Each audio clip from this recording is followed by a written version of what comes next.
Excellent. So welcome all. Sorry for the slight delay there. I'm Mark Pagell. I'm one of the co-editors-in-chief of the Journal of Supply Chain Management. I'm just basically here to introduce you to what we're doing today. So this webinar is linked to our 2021 Emerging Discourse Incubator on the topic of managing working conditions and supply chains toward decent work. And if you want a copy of the call for papers, or if you haven't seen it, you can get it on the journal's website, or any of the panelists will gladly share it with you. I'm just going to tell you real quickly what we mean by an emerging discourse incubator and how it links to these papers, and then I'll hand you off because I know you didn't actually come to hear me. So the journal created the Emerging Discourse Incubator and this rather clunky academic name because we weren't necessarily happy with the way a traditional special issue works. We wanted to create something a bit more. So if you sort of decompose the name, the emerging component is about trying to make sure that we're publishing research in areas that we don't think have garnered the attention they should have.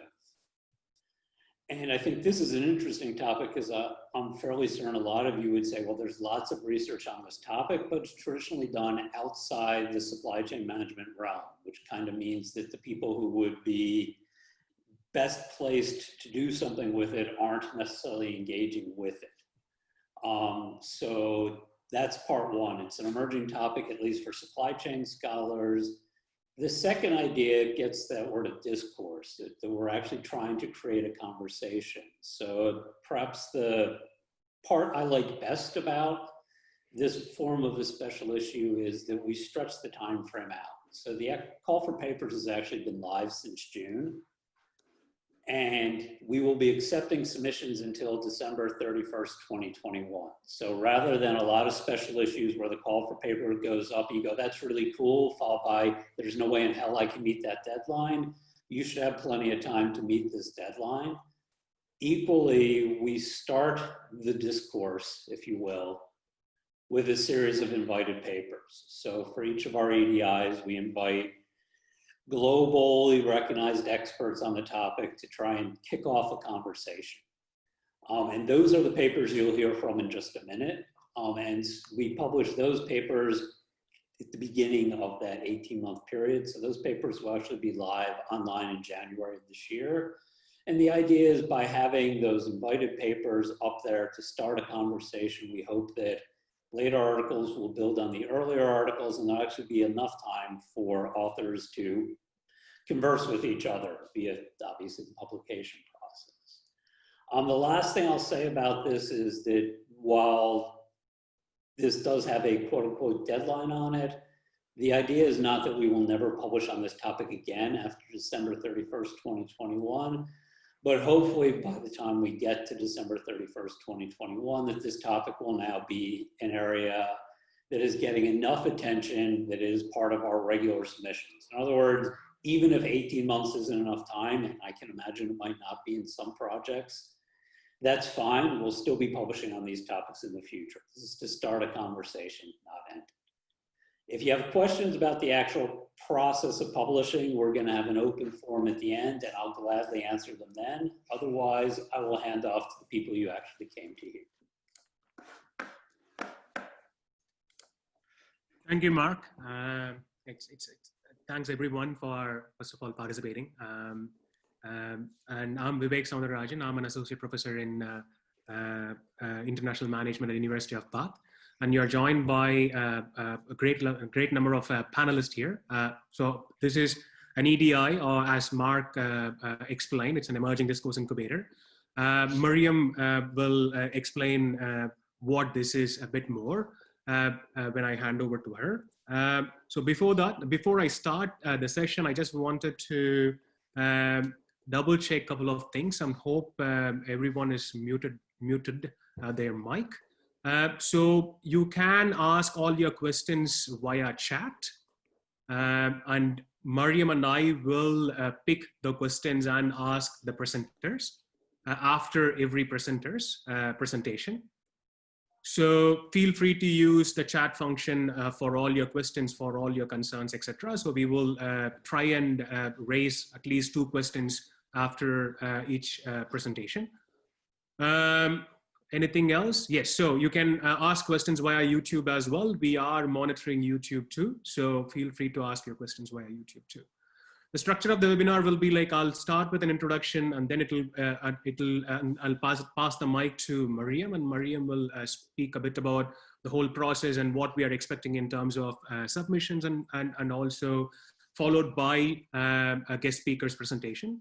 Guest speakers will present their views on the current state of research on decent work in supply chains, and which will be followed by a Q&A for each and every guest speaker. Finally, we will open the floor where all participants can ask questions directly to the speakers as well as the guest editors of this emerging discourse incubator. So starting off with why we are here and what led to this emerging discourse incubator. It's an interesting story. So I come from management, but I do research on working conditions in supply chains. Miriam comes from operations management, supply chain management, and Andy comes from management as well. So we all do research on working conditions in supply chains from different perspectives.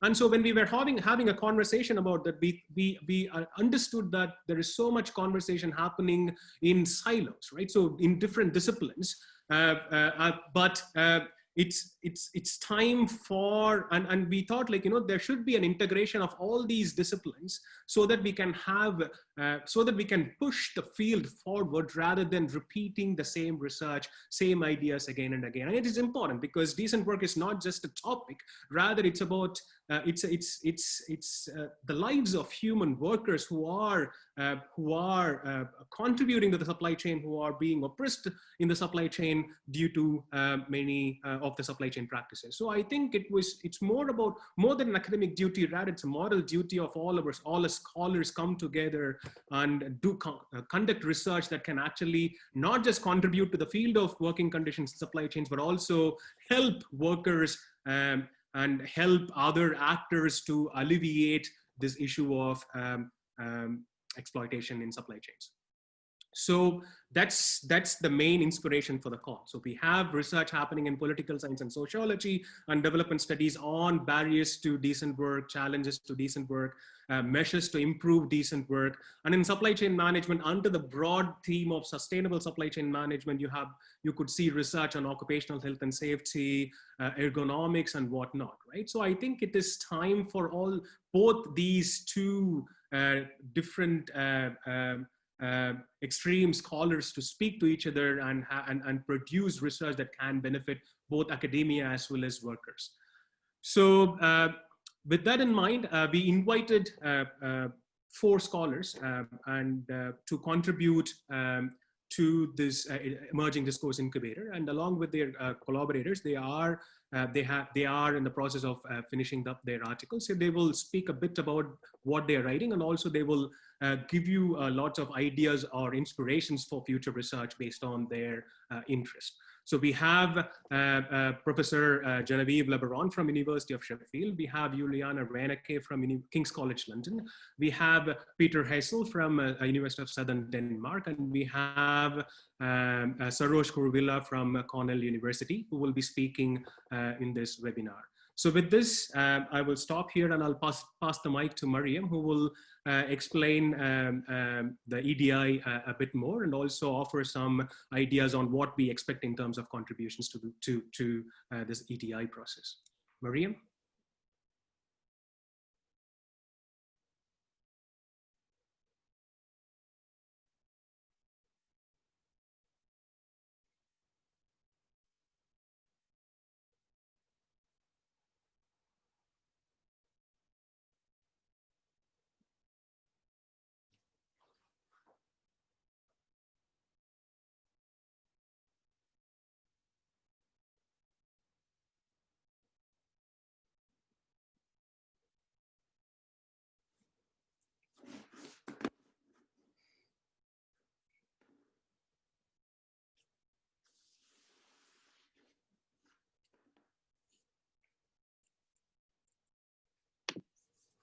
Okay, sorry. I was for some reason not able to unmute myself. Hello, everyone. Yeah, my name is Miriam Wilhelm. I'm going to keep it short also in the interest of time. I think Mark already gave an excellent introduction or explanation what the EDI is, so I'm not going to add a lot to that. I just want to highlight that the idea is really, other than a special issue, that we want papers to really engage with each other and build on each other, and starting also with the invited contributions. In terms of what we want to see is, of course, we want to see your creative, innovative work on working conditions in supply chain. We are open to contributions from all disciplines. But we find it important that your contribution engages with the supply chain literature. So that is not to say that you solely need to build on supply chain literature, but in order to have a conversation, it is important, we think, that you engage with the supply chain literature. Okay, so I think we can come back to that later maybe, but I want to open the floor to the first speaker. So yeah, Professor Genevive Lebaron. She's a professor of politics at the University of Sheffield. She's an expert on forced labor, trafficking, and modern slavery in the supply chain. So I want to give the floor to our first speaker.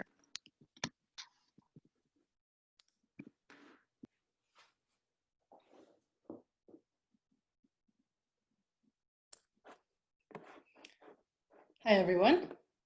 I'll just put the slides up.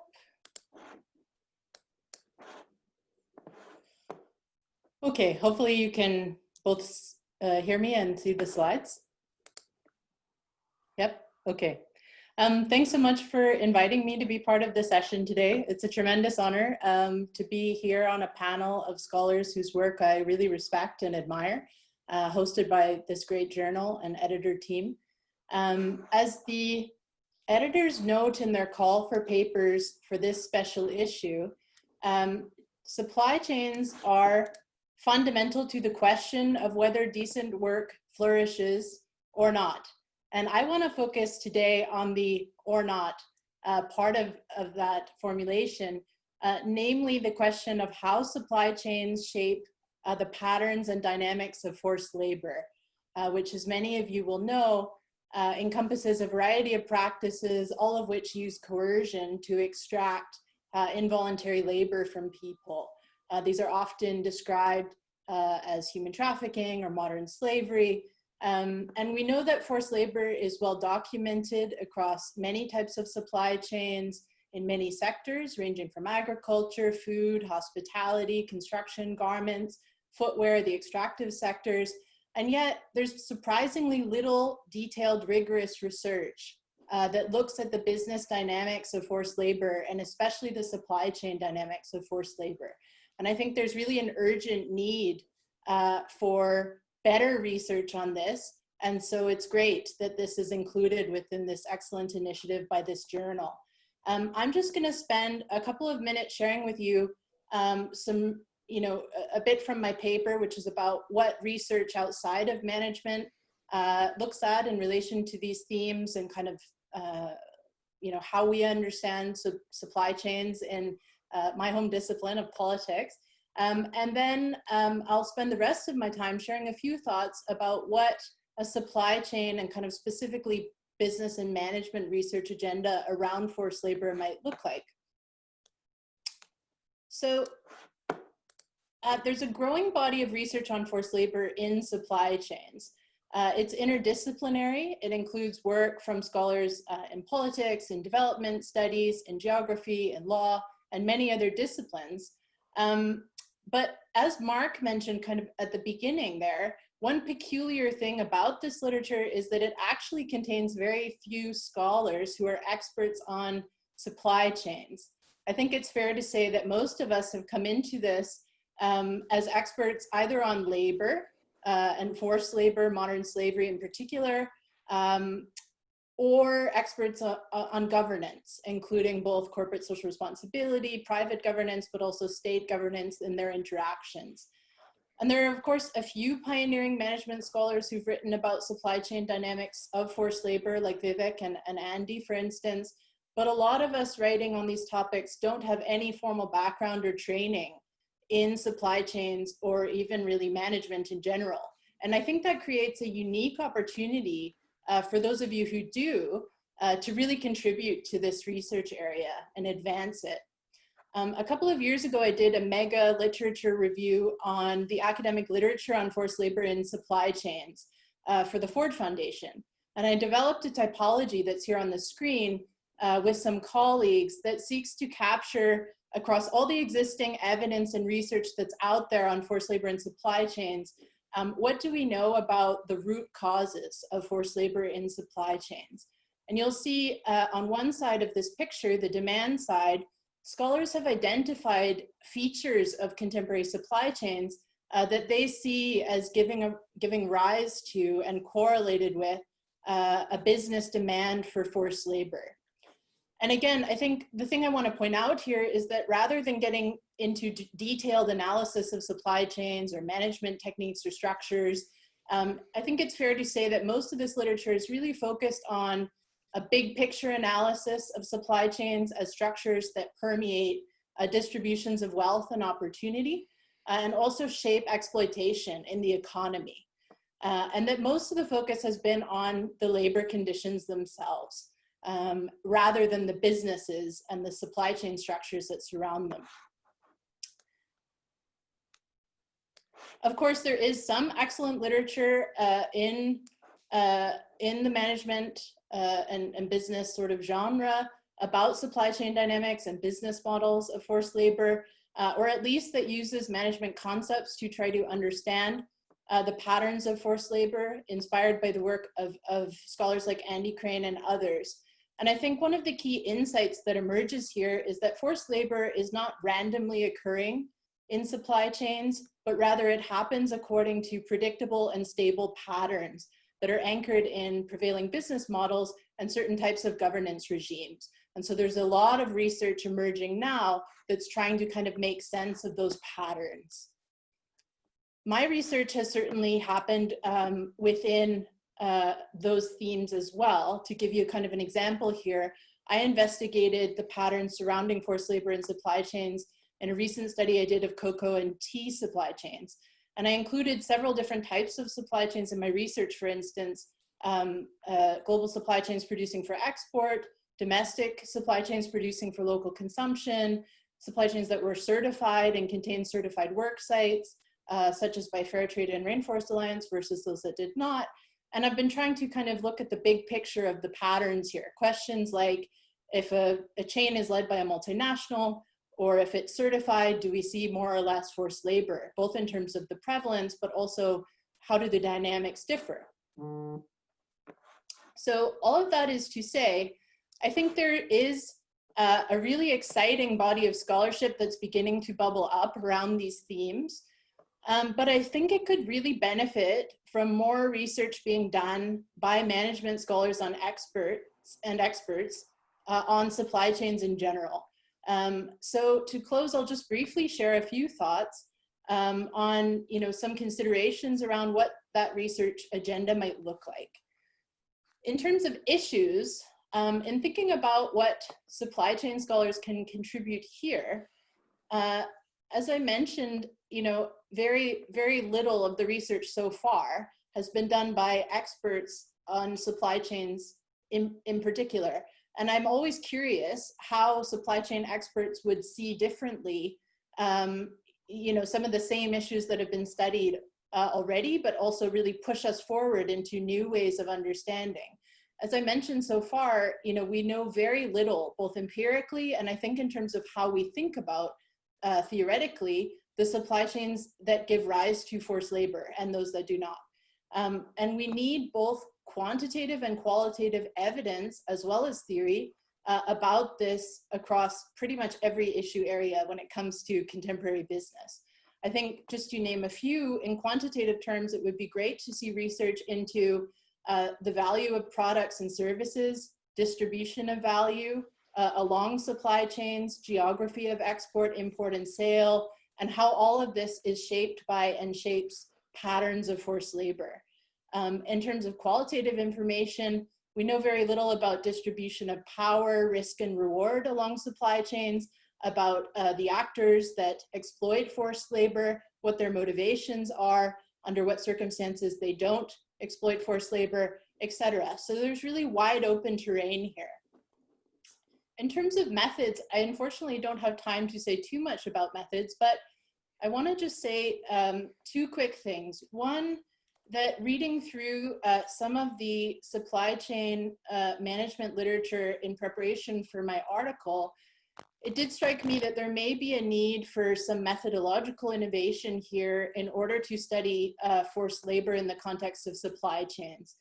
I think it's fair to say that flows of people and their labor conditions are considerably more challenging to study than flows of goods and capital, and that's especially true when it comes to very vulnerable workers who confront situations of forced labor, especially when we know that victims of forced labor, that's not a kind of stable, isolatable category, but people move in and out of that category at different times in their lives, kind of moving between forced labor and more minor forms of exploitation. So it would be good to think about how methods can be harnessed to really make sense of that in a nuanced way. Oh, thank you, Vivek. I see the 2-minute warning. I also think it would be helpful, and this maybe is a surprising thing to say as a political scientist, but to be maybe a little provocative, I feel like some of the business literature that's been written on this is almost like embarrassed about the fact that they're business scholars, like they're kind of not doing what I would think of as like the really businessy kind of analysis of forced labor. And I think it would be helpful if business scholars focused on really, embracing the methods that they're specifically trained in and kind of bringing to the party, if you will, their business expertise and kind of deep understanding of management that the rest of us, just simply don't have. So for instance, there's a lot of excellent literature in management around in-depth financial dynamics and cost flows and all of that sort of stuff that would be really useful to have that kind of analysis around the supply chains of forced labor. It would be really useful to understand in greater depth, how business strategy and management practices articulate with forced labor. And we need to understand those things better. And most of us who are studying this topic at the moment, we just don't have that in-depth knowledge or expertise or training in those types of methods. So to be blunt, I'd really urge business scholars to make a proper business contribution here, rather than doing a kind of watered down version of the other social science work that's already in progress, because I think it's a really valuable and important contribution to dig deep into how those businesses and supply chains actually operate. My final point is ethics. I think I don't have much time to speak to this at the moment, but I just want to flag that in thinking about an SCM or kind of management and general research agenda on forced labor, it's really crucial to keep research ethics front and center. I don't want to go into detail here, but again, I think we need to think really creatively and reflexively about methodology and about ethics when it comes to this topic, because it obviously raises a lot of important themes, given that it's vulnerable people, it's often illegal activity, so we can't just sort of throw it into some of our normal ethical or methodological approaches and hope for the best. I'll leave it there and look forward to the rest of the session. Thank you, Genevieve. What a provocative presentation. Thank you. Yeah, I didn't expect less. Thank you so much. I guess a couple of questions from panelists, but also I'm very interested in asking one question by myself. So you collaborate with business scholars as well. And so what are the challenges you see in collaborating with business scholars?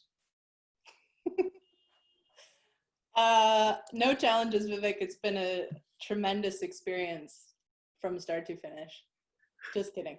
If many of you don't know, the scholars I've collaborated mostly in business are Andy and Vivek, so I have to be careful what I say here. But no, I think one of the challenges relates to this point that I made, that Mark also made, which is that a lot of us have come into studying supply chains and we think we know exactly what we're talking about. Because we've sort of studied corporations and capitalism as part of our political economy scholarship. And then it turns out that those who study those things from a business perspective and who are in management schools often bring, a different set of lenses to that. And so we're using similar terminology, but we're actually often talking about very different things. And a lot of it, I think, is a levels of analysis issue, whereas you guys know so much more about the nitty-gritty of how supply chains and businesses operate, that you tend to kind of get into the weeds of it in a way that can be a bit challenging if you're outside of that literature and you've not been trained, and you don't really understand some of the nuances of, the debates in the management literature that pertain to these issues. So that's a challenge, but I would say overall just tremendous benefits. And I really urge, all the business scholars out there to find a political scientist and vice versa to work with, because it's really been very enriching. Okay, so final question.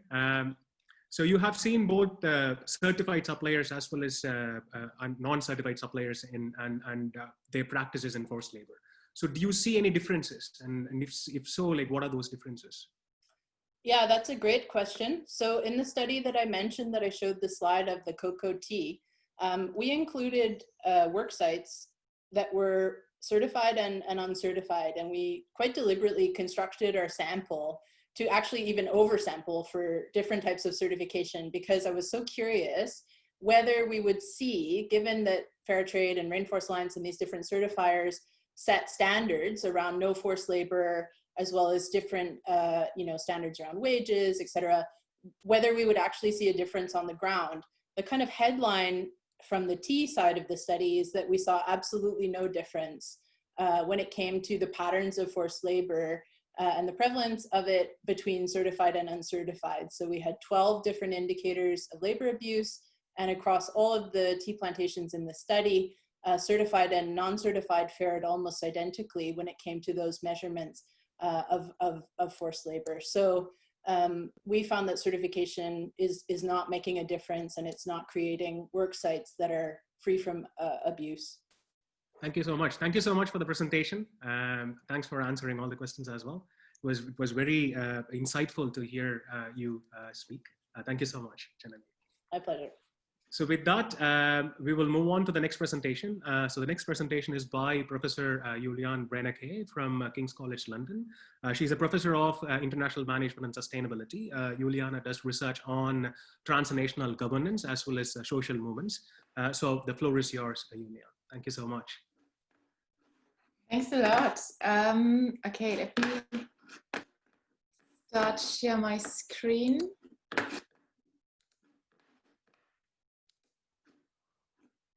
Okay.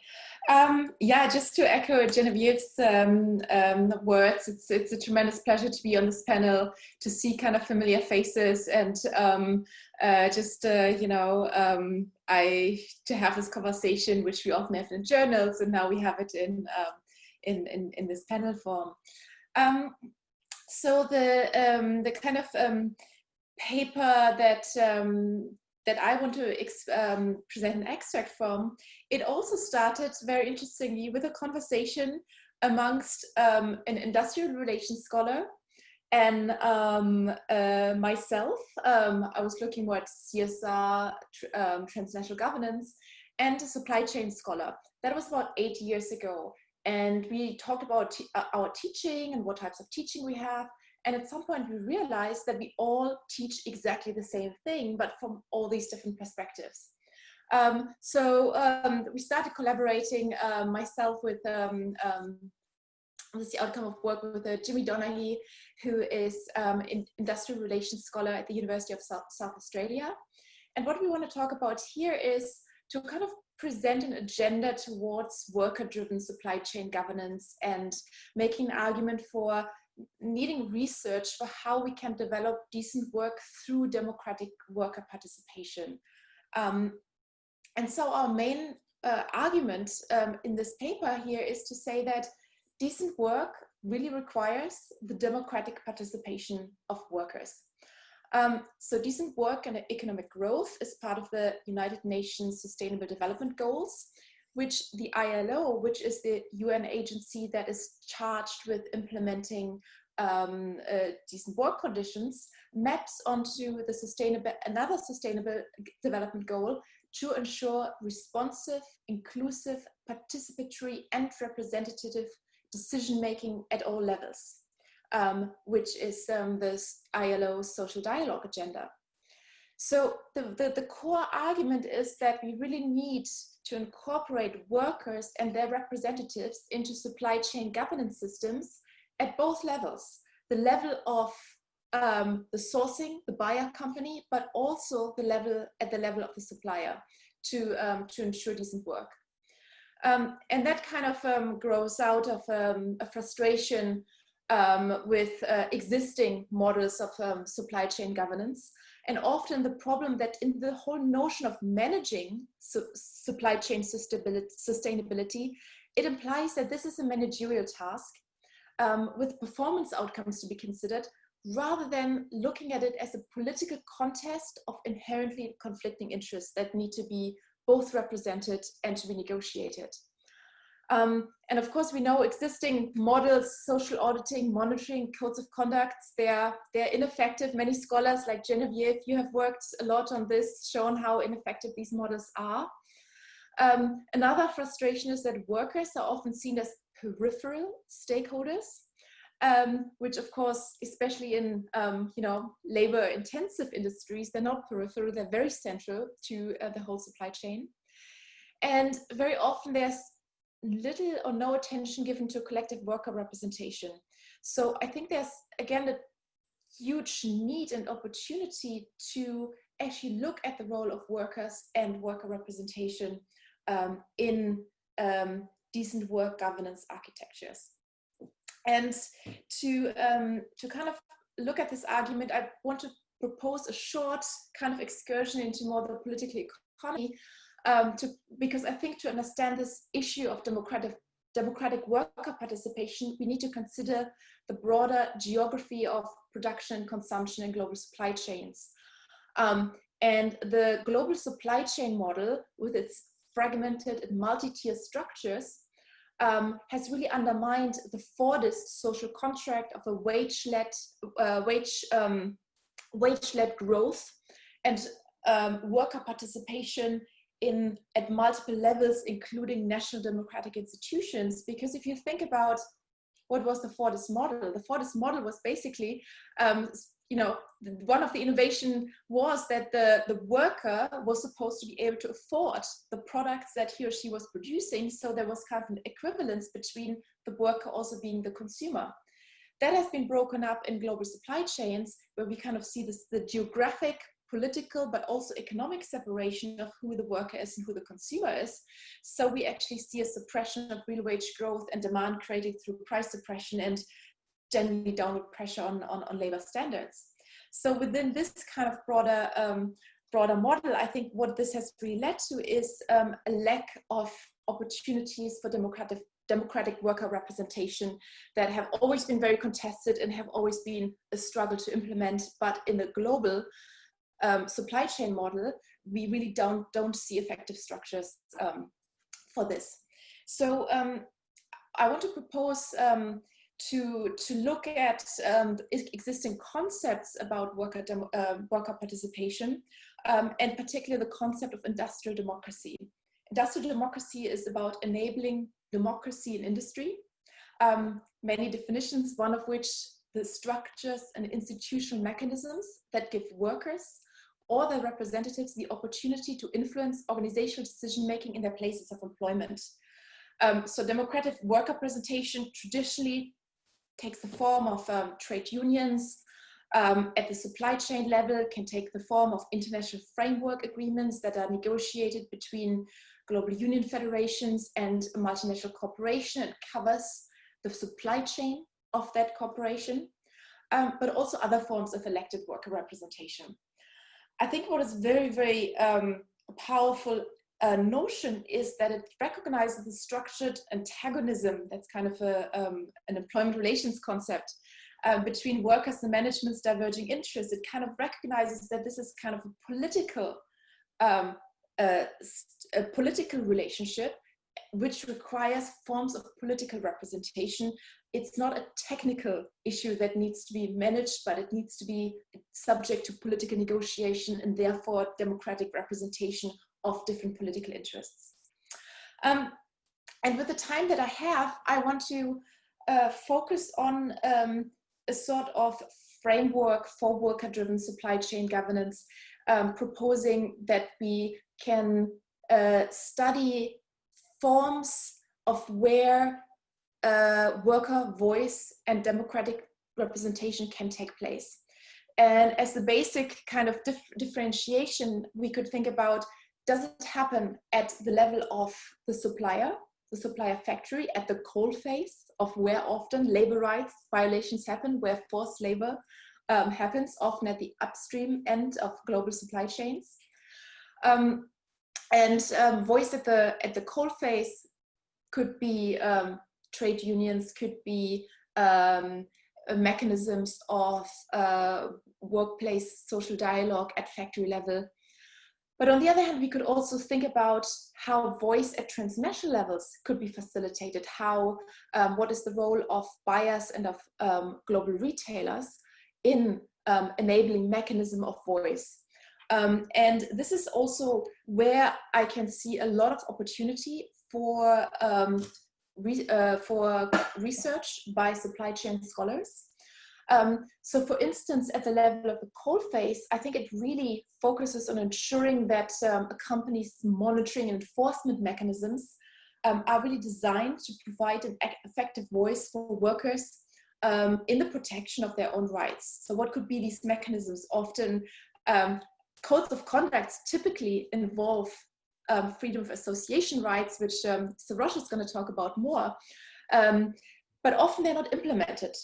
And what is the role that maybe multinational corporations can play? Okay, great, Vivek. What is the role that multinational corporations can play in helping to implement these process rights at the level of their suppliers? Another element, if we then look further at the level of the multinational corporation, the transnational level, that really invites scholars to understand how maybe types of corporations can take place with worker organization, with global union federations, for instance. Supply chain scholars have focused more recently at collaborations with NGOs, but I think there's a lot of work to be done to look at more collaborations from that particular perspective with representative worker organizations. I think another area for research that it also opens up is that I think such an agenda might significantly impact supply chain management strategies and practices.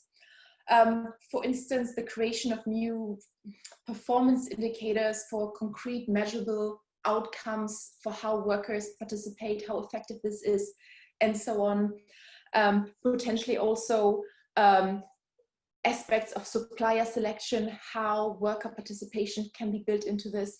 So I think there are multiple aspects where supply chain scholars can really add their particular expertise and knowledge to help drive this, this agenda forward. And so I think I want to end here. Vivek is already waving. Yeah, thanks a lot, and I'm looking forward to this emerging conversation.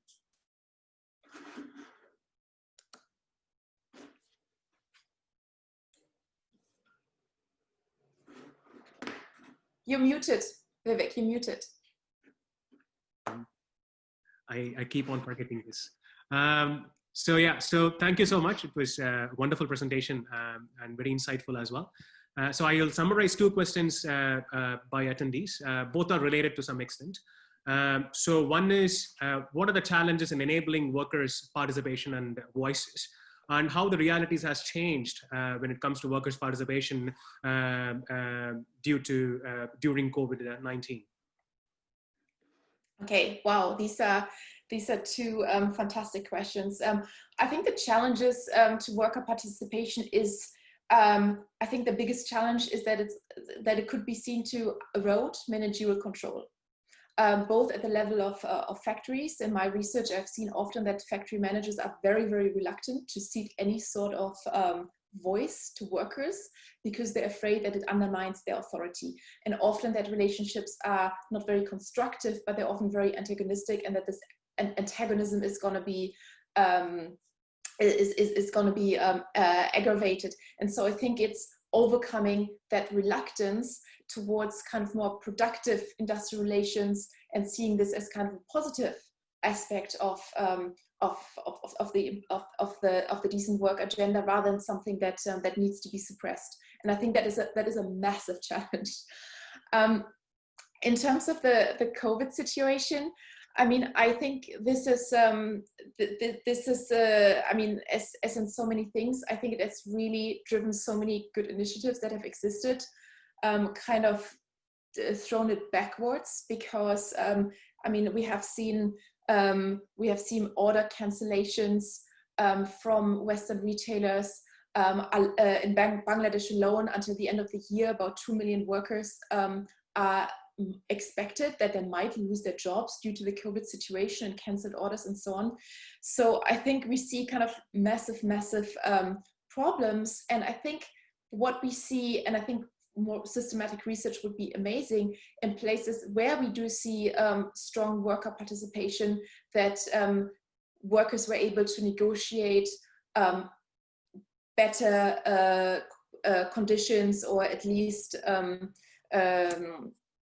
continuing payment while factories might be closed, might not be in production. So we kind of see positive benefits. But I think, I mean, this has undermined so much that has been going on. Yeah. Yeah, it has changed everything, isn't it? It has taken us back by, say, like 10, 15 years. At least that is what I see in some of the research I do research on. But thank you so much. Thank you so much for Thank you. And thanks for answering the questions as well.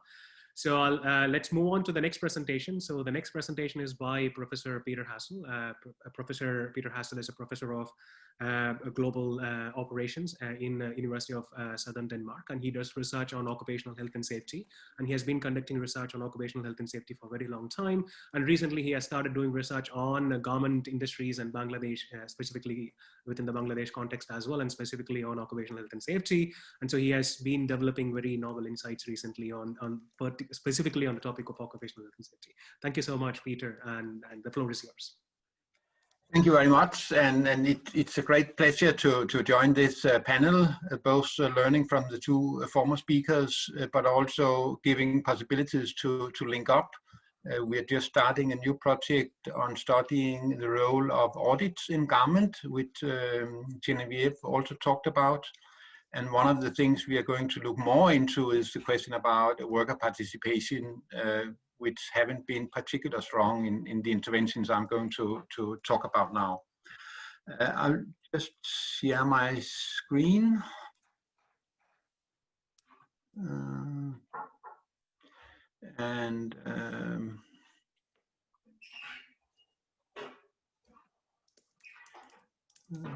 Yes. So I'm going to talk about interventions we've been working on for the last 5 years in Bangladesh and Myanmar. Interventions in the garment industry, where we have tried to in factories try to introduce improvements of occupational health and safety integrated with productivity development. And I will talk a bit about why we have taken this approach, our experience so far, and some interpretations about the successes and failures of our intervention activities. First, it's of course important to realize that there is this dilemma saying that there is an economic growth in these countries. In Bangladesh, we have 80% of export earnings or more is from garment, and 5 million women, they have a job in garment. which they wouldn't have if it was for these outsourcing activities. At the same time, as we know, it's causing precarious and hazardous jobs. And the question is how then to find ways to create decent work. And the general trend at the moment is to have external pressure from various sources, mainly 3 different approaches. You have international trade agreements, which through government regulation is putting pressure on suppliers to develop decent work. We have a buyer's code of conduct, where all the larger brands at least have their own code of conduct, and they are most often auditing them. And we have a number of multi-stakeholder initiatives, both international standards and also initiatives. Maybe the most successful so far is the Accords in Bangladesh after Rana Plaza. But a major problem with these approaches is that it's a coercive pressure on the suppliers, and there are many studies saying that the impact in the suppliers is not very large, and an important reason for that is a deep coupling between policy and practice. If we take the buyer code of conduct, then they have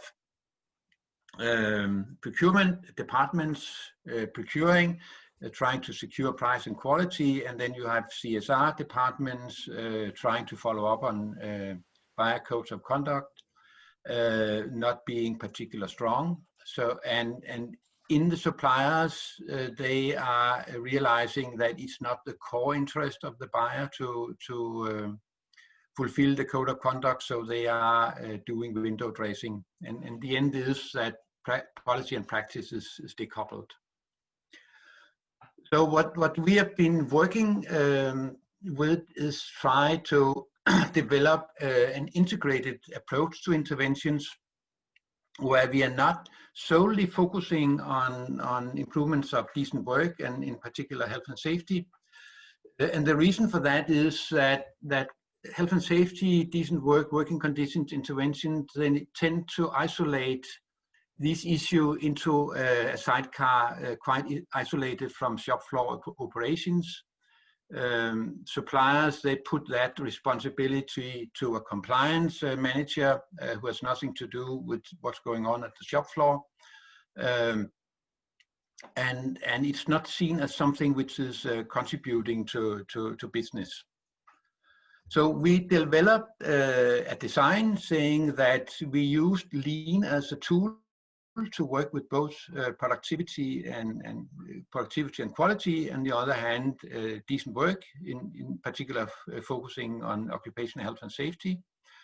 We used lean because it has the advantage of being, in principle, fairly simple, requiring a low investments, focusing on the actual work going on, meaning that we could also look at the economic situation for the workers, the physical strain on the workers.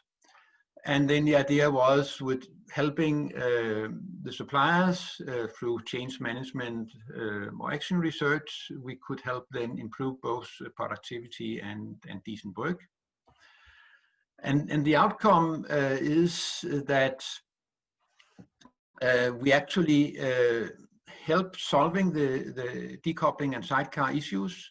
We have in some of the suppliers, we have quite large improvements of productivity and quality. And we can, from our experience now, say that in almost all garment factories in Bangladesh and Myanmar, you can improve quality and productivity with 25 to 50%, almost without investments. And at the same time also improve health and safety of the workers and involved workers stronger. We also have some studies saying that they actually experience less muscular pain and less fatigue from the improved process flow. But then the peculiar experience was that some of the factories, they couldn't actually implement almost nothing. And in most of the factories, longer-term sustainability was low. So changes, they tended to wear away. And what we experienced was that there's a dominant logic for production coming from top managers telling that the way to be competitive in international supply chains is to keep salaries low and avoid any side cost for health and safety and other things. So even we could show in the best business interest that they could earn money from higher productivity, they didn't care about that because it was not part of this logic. We want to keep salary down. Most of them, they have a huge hidden cost in workers leaving all the time, shopping around to find a place which is slightly better. They use a lot of money to train them for production, but it's a hidden cost. They don't see it at all. So that's what we are then writing about now, is trying to understand this dominant logic, and also then trying to, what we are suggesting but haven't tested, how to get around that problem in interventions. And we have then used some of the newer inputs from institutional theory about institutional work to develop an expanded model where we are thinking of focusing more on the understanding of production and work with what we call experimental spaces in the factories, and work more with anchoring. Part of the problem is also that line supervisors and workers, they are afraid of changing. What's the future if they change the way they do the work? Is it something management is really serious about? Can we actually, do we have the qualifications for the new way of working? Several issues like that, which we didn't experience sufficiently on when we carried out our intervention, but where we believe that there are possibilities of including the understandings, the emotions of managers, middle managers, supervisors, and workers more in the intervention process, and thereby also starting to develop this institutional logics interfering with the change work, and then start to change the dominant logic. And then we also, I started criticizing the external pressure, but we also believe it's necessary to have both external pressure and then have this integrated supplier development, which we have tried and tested in our interventions, to slowly institutionalize the norms for how production is carried out, that you can integrate health and safety improvements and productivity improvements. So that's my words. Thanks for your attention. Okay, Peter, thank you very much for this very interesting talk, and also very innovative approach of doing research. So I would like to ask you a question and relate also to something somebody just posted on the chat from the audience. So the way I understand it is that you use your intervention approach through lean practices, right? And that by this you can couple productivity improvements with improvements in occupational health and safety.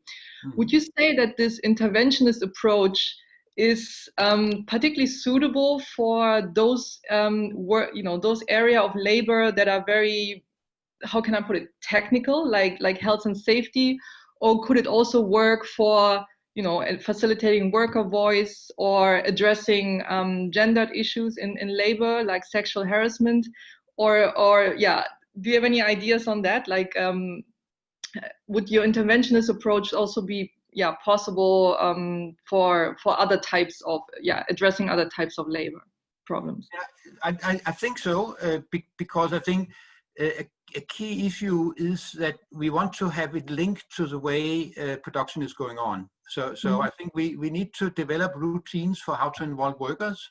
And part of that is if you develop some of the lean tools, visual management tools, for instance, in lean, so that you have a weekly 10 minutes meeting about what are we going to produce this week, then suddenly you're actually gathering workers and making a possibility of saying something, because the idea is that you ask, do we face any obstacles completing these tasks we have the coming week?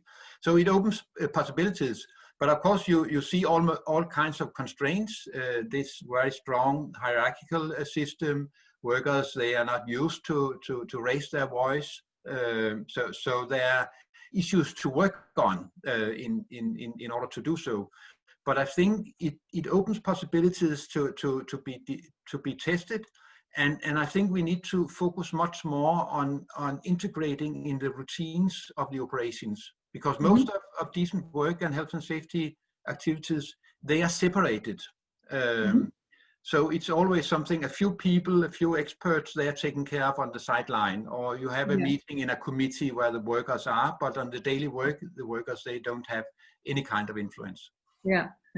That's a challenge. I can see that. I want to pick up one question that was just posted by someone from the audience. So someone is asking, or Jinsun is asking, if your project involved buyers, and if these buyers allowed suppliers to experiment with new production practices, by adjusting their purchasing practices. Yeah, we have actually been working together with Danish bestsellers and Swedish H&M, and they are very interested in this kind of supplier development. And there's one trend among at least some of the major brands that they want to help developing their key suppliers. And they are also starting to grade that key suppliers they are working closely with, that they actually get on a higher level, and then they get long-term orders. So there's a mutual benefit for both suppliers and buyers in doing that. So I think we can actually dig into a growing trend in working in this manner, at least with some of the maybe more ambitious international brands. Okay, thank you very much. In the interest of time, thanks a lot for your presentation. We will come back to other questions, I think, at the end of the session. But I want to move on to our fourth and final presentation for today, which is by Sarosh Kuruvilla. Sarosh is a professor of industrial relations, Asian studies and public affairs at Cornell Universities. His research is mostly focused on comparative industrial relation and national human resource practices and policies.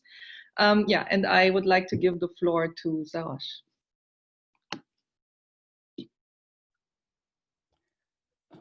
Hi, everybody. It looks like I'm unmuted, so I have the right to talk. Thank you very much. It's a pleasure to be here. One of the problems in being the last speaker is that, many of the things I wanted to say has already been said.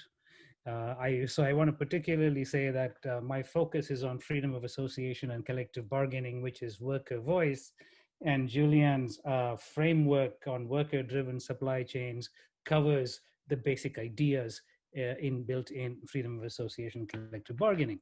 So I need to, rethink what I'm going to say and focus it at a little different level. So the first thing I want to remind everybody in this audience is that freedom of association and collective bargaining are core labor rights, and they've been core labor rights broadly accepted by the international community since 1919, and have been reiterated in so many different international treaties and conventions as a human right and so on, as a universal declaration of human rights. So this is a very, very fundamental right.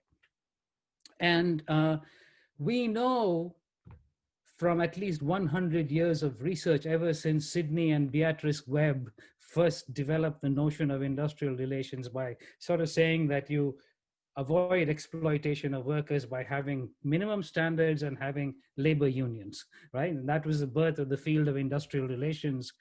It was the birth of the London School of Economics also, right? But and that is the central idea in how we improve labor conditions. We improve labor conditions by having minimum standards, laws, and having labor unions to advocate for those conditions. Okay, so we have 100 years of research in all kinds of industries to show that freedom of association and collective bargaining works. Now we come to, so you have the rights are well established. Now you have the issue of what is it like in global supply chains, particularly in apparel industries and electronics industries, in low-cost supply chains, which are by and large in the third world. Of course, we have one or two examples of low-cost supply chains in Manhattan and Los Angeles in garment industry, but by and large, the garment industry is located in third world countries, right?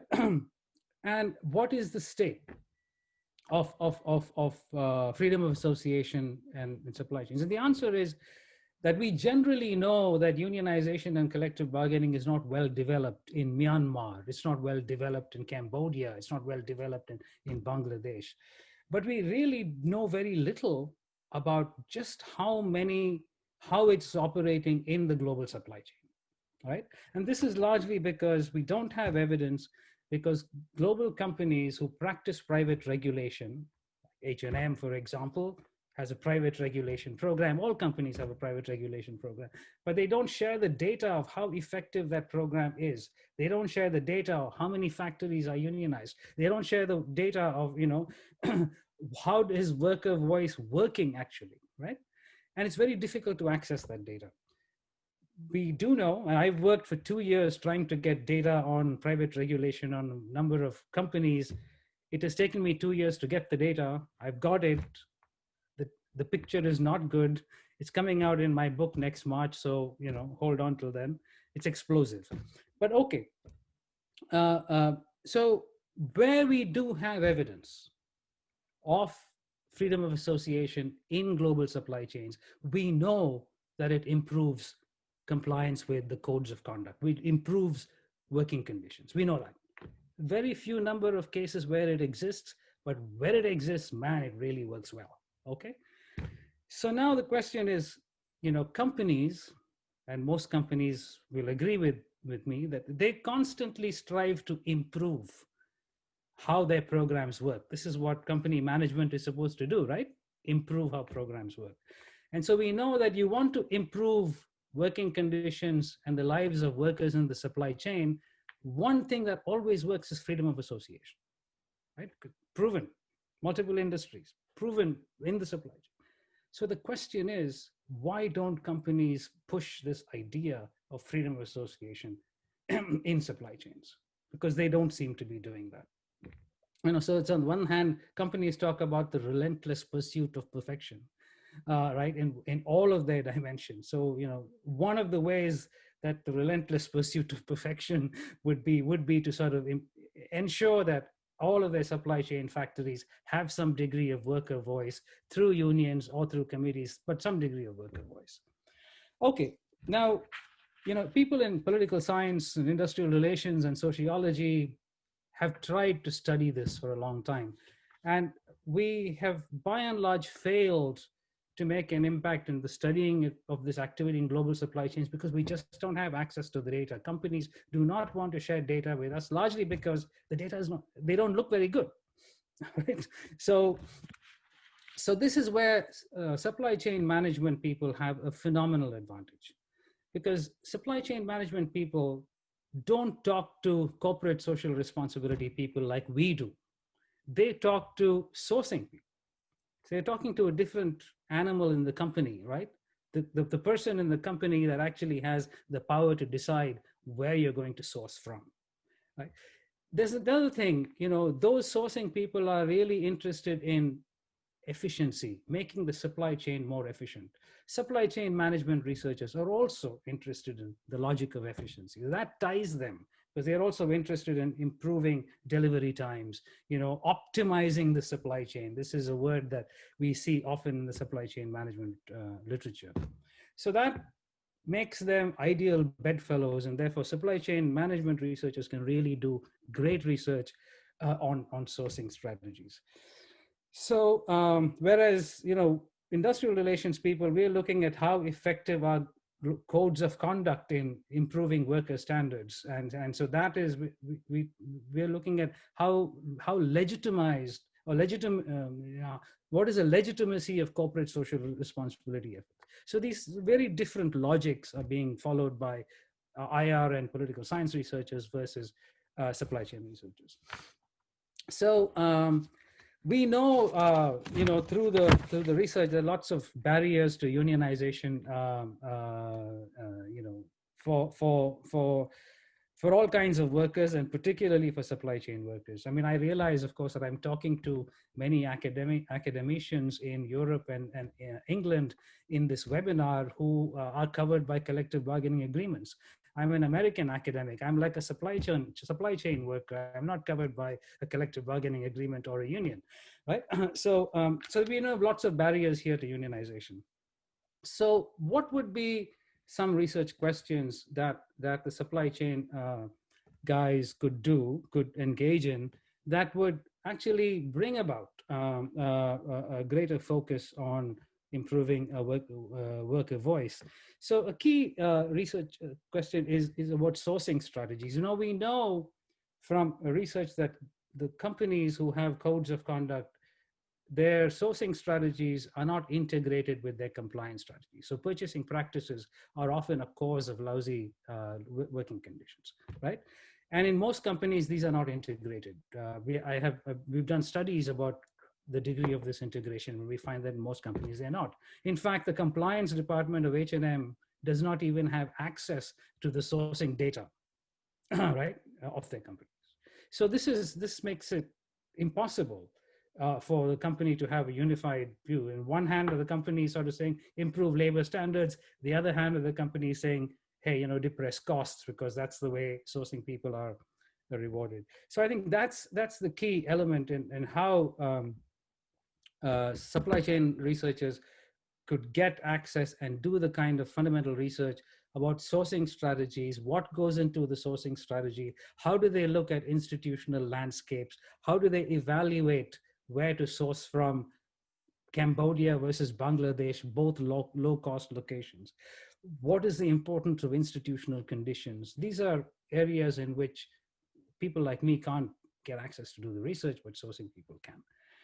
I think that the COVID-19 raises some fundamental questions that would actually help supply chain management researchers have a greater impact. Because one thing that COVID-19 has questioned is, okay, maybe we need to talk about not so much about supply chain optimization for thing, but we need to talk about supply chain resilience. How do you create supply chains that will be resilient to global pandemics like like we are going through now, and typically that kind of resilience is built through more long-term partnerships with your suppliers, and more long-term partnerships means little more close guaranteeing of orders for several years, which also means more collaboration, and which is also a vehicle to improve workers' lives through, the introduction of freedom of association and so on. So if you want more resilient supply chains, improving workers' lives is a crucial element of that. And here, this is how COVID-19 provides supply chain researchers with an entry to actually make a difference in terms of workers' lives. I can talk about other ways in which SCM researchers can improve and take to different extent the research that we in industrial relations and social science have done, but you'll find more practical suggestions like that in the paper when it comes out. So I'll stop there. Okay, thank you very much, Sarosh. I would like to pick up one question that someone from the audience asked, and that is that a lot of workers in the garment sectors are actually contract workers. So is there any particular freedom of association model for contract workers and casual workers, or how should companies deal with contract workers? Right. So one of the one of the responses, I'm talking about current responses, in most countries, contract workers are not covered under collective bargaining legislation. In many countries, they're not. So I realize where that question is coming from. But one of the things that I'm hearing from the companies as they reconfigure their supply chains after COVID this was a process they started even before, to develop long-term partnerships. They're trying to ensure that the number of workers in the supplier factories that they source from, that ratio of regular workers to temporary workers changes.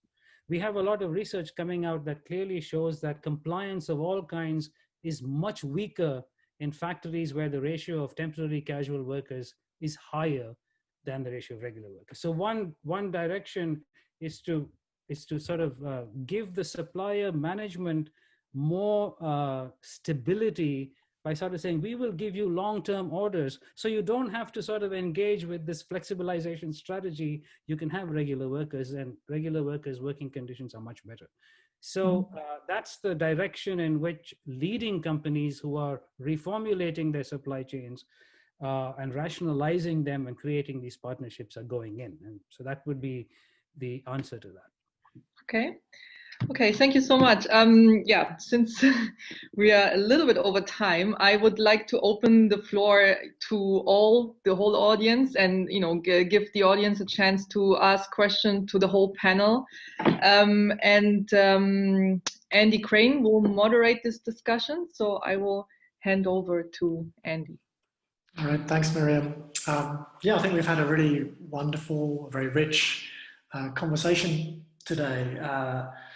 And I think some of the main themes that have come out have been around the importance of this kind of crossing disciplines. I mean, many of our speakers have started off in one discipline, but have moved across, have worked with other people in different disciplines, breaking down silos. And I think as we go forward with this type of research, there's clearly a great advantage to bringing together supply chain management researchers with people from either other sub-disciplines within management as well as other disciplines outside of management as well. So I think we've got some great opportunities there if people are willing to take them. And then secondly, another theme I think which really came out of the discussion is kind of lack of detailed knowledge about the supply chain management aspects of decent work and exploitation, as opposed to detailed knowledge on the kind of worker effects, on the broader governance structures, etc. And so the more we can put those pieces of the jigsaw together, I think we can really start to kind of expand our knowledge of this space. And I think in terms of, we had lots of questions that come up on the chat, and I want to bring some of them together and ask a couple of questions to the panelists and also to the organizers, actually. In terms of three major themes which have come up in the chat, and I think if people can carry on posting questions in the chat, we'll pull those through too. But the themes that have come through really for me around theory, method, and impact. And so in terms of theory, I think these are kind of fascinating questions came through on, well, what kind of theories are going to be useful for the type of research that we're doing here, crossing boundaries and understanding the supply chain management aspects of decent work. I mean, Peter was talking about institutional theory. Other speakers spoke about kind of theories around kind of industrial democracy and those sorts of things, around forced labor. But what theories specifically from the supply chain management literature might be useful here? And I'm wondering if perhaps either Mark, Pagell, or Miriam might be able to throw some light on that. I'm going to put you on the spot now. What kind of theories do you think are going to be useful or interesting? Mark, let me ask you first. I really wish I knew that question was coming. because my answer would, off the top of my head, would have been pretty impolite. One of the biggest problems the supply chain management discipline has always had has been borrowing theories from other places and pasting them onto supply chain problems when the level of analysis in a supply chain tends to be different. In other words, when we borrow from strategy, it's for a firm, but we're looking at multiple firm relationships. So we borrow from OB about relationships, but it's one-to-one human relationships, not one organization with another organization. So my off the top of my head answer here would probably be that if you're borrowing theory to do research in this area, you're probably going about it the wrong way. That I think that, you know, if you look at, to me, one of the common themes in all of the speakers and looking at all the early drafts of their papers is that what we're presently doing doesn't work, right? That we've been banging on this door for a while. We've got codes of conduct. We've got interventions that we know work in certain settings, but they're not working in others, and so on. And I would argue that one of the reasons they don't work is that we don't have a good understanding of supply chains in terms of what happens when you introduce new practice into a supply chain in terms of actually what kinds of outcomes do you get. Because we study those using theories and ideas that come from individual firms or individual people.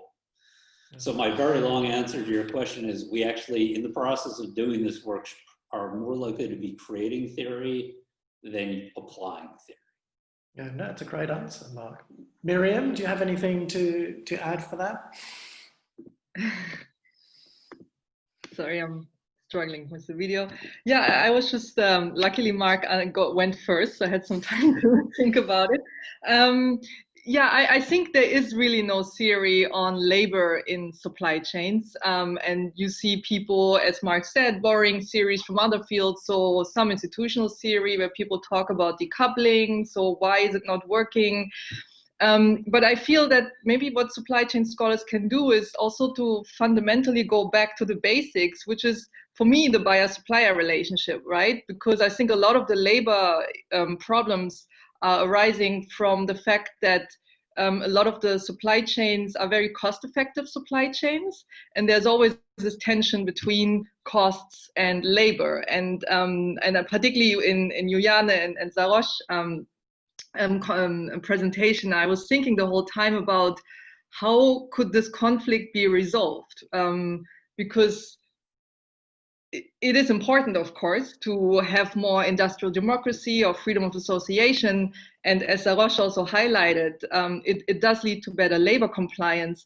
But still, the question is why companies are not doing it. So I'm wondering if we as supply chain scholars can go back to what we're actually good at, to think about advantages of buyer-supplier relations that could maybe help to resolve this obvious tension between, higher costs for labor or good labor conditions and the efficiencies that the supply chains are usually geared towards right now. Yeah. Okay, great. And the other the second aspect was really around methods, and we had quite a few questions come up, which were asking about specific panelists, but I think a kind of general question here is how do we get good measures of some of the things we're interested in? So in Genevive's case, somebody was asking, so how do you measure these kind of degrees of forced labor so that we know that that certified versus uncertified sites have the same effects, right? So what are the kind of measurement challenges there? And also people were questioning around getting data access, right? So how do we understand, how can we get access to worker voice, for example? So if we're interested in worker participation, how do we really get access to it? What are the ethical issues involved in getting access to it, and all those kind of sorts of things? So I wonder if Genevive and then Juianne can perhaps answer some of those questions briefly. Sure, those are great questions. I think the first thing to say is that we're at very early stages of developing methods that can rigorously and accurately capture labor unfreedom in supply chains. So we're doing it with great difficulty. I mean, there's not kind of like a magic formula to give out of like, here you go. There are some of us in the field who've been thinking about this for a long time. We published a book with Oxford a couple of years ago, specifically about methodological challenges in relation to forced labor research. So that might be a good resource to check out. I also published the full methodology of my tea and cocoa project in a report that's free online. You can read that, and I'm turning it into a book, which will have an even more elaborate description. But I think in general, the point is that we need to think very carefully about this. There's a trend in research to do this kind of method. Are you a modern slave? Yes, no. And asking people, and like it's a 1 or a 0. And that, you know, is just deeply problematic for many reasons, as has been widely documented now in the field. So the point is to try to grasp and to try to understand the nuances of people's situations. And there are different methods out there that can help you. I think it's important to develop them, though, in relation to the specific workers and contexts that you're looking at there. And I'll just leave it there to leave time for others. Okay, thanks. Julianne?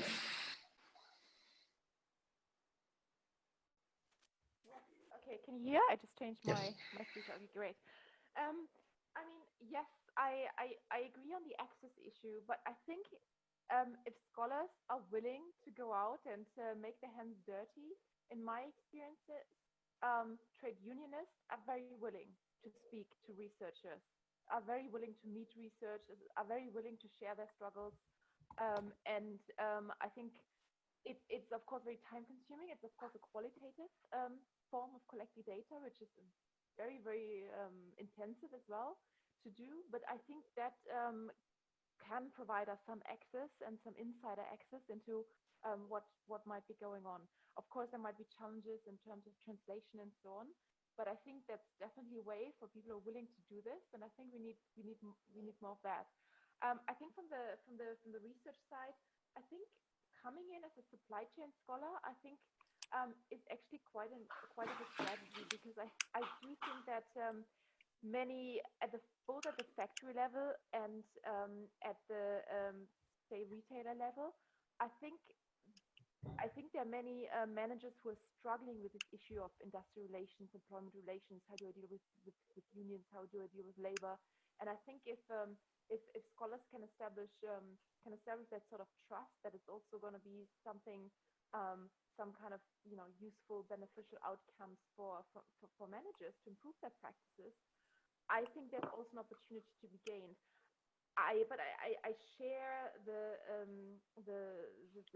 what Sarosh expressed, to get quantitative data from companies.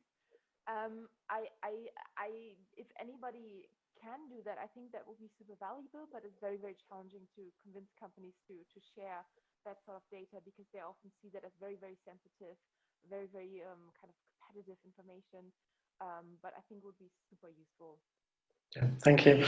So, I mean, the story, I think, is that for theory, we need to be creative, right, in terms of developing new theories. And in terms of method, we have to be creative in finding new ways of trying to find out both developing the appropriate metrics, but also where to discover and unravel new data. And the final aspect was about impact. And a number of questions came around about kind of actual solutions and what is working right now, and how can we do research to evaluate what's working.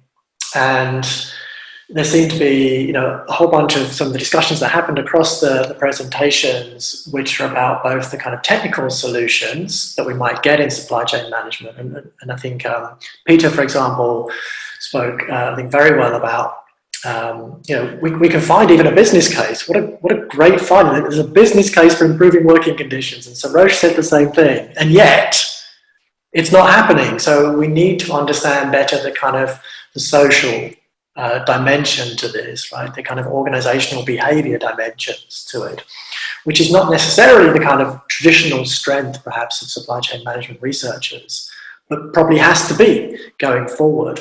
So in terms of actual solutions, I guess the kind of questions really are, how do we develop this kind of integration, both across these different departments of companies.